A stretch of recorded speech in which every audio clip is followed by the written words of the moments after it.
Hello again, this is Bobby here at Coppell TV Repair, located in Carrollton, Texas. This was something that I wanted to say for a long time. I don't know how many people watch those regularly. It seems not much, not many. Coppell TV Repair is called by the city in which we started, Coppell, which is a suburb of Dallas, Texas. But for one reason or another, we ended up being in Carrollton, just at the border with Coppell. So we should be called now Carrollton TV Repair, but since we service the whole USA, maybe we should be USA TV Repair.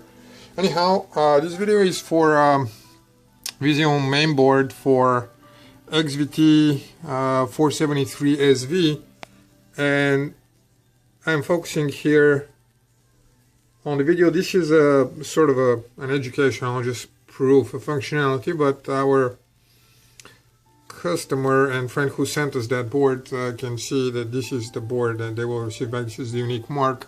Before we put it back together, we'll make this video. We've done easily hundreds of those boards by now, and this is the very first time I see a problem like that, and it puzzled me for a while, so we'll let you in for a little. So the board would start and we'll display the Vizio logo, but we'll hang up there and we'll stay there for a very long time, unusually long time on the Vizio logo, and then it will continue past it, but it will have no HDMI. And it's not any of the usual reasons why we have seen the HDMI not working.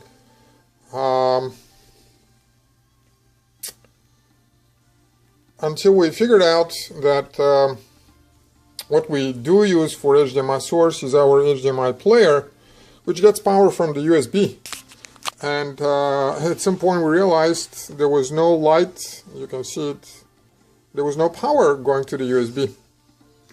So we started investigating the USB, went to the schematics of the TV, spent some time researching, figuring out what connects where. This is the USB driver. It's easy to see on the board, and this is the schematic showing how it is. It's actually pretty simple. Driver, it doesn't do a lot of communication with the main board. We checked out the transistor switches that output the 5 volts for the first, second, and third USB, and there they are. The first, the second, and the third one is here. So we troubleshooted and everything seemed to be fine. The next idea was that the crystal has gone bad, because I've seen crystals, and at the end it turned out it was actually the IC. You can see here the replacement one, and as soon as I replaced it, I now have, as you can see, a properly working board with USB power and signal going through the HDMI. There was no any other apparent damage, and this is weird. This is the very first time where I can see.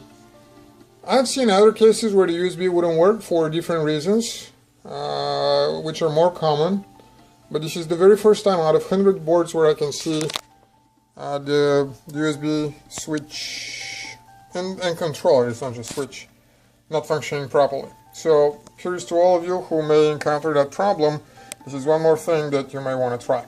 Hope that helps. Thank you.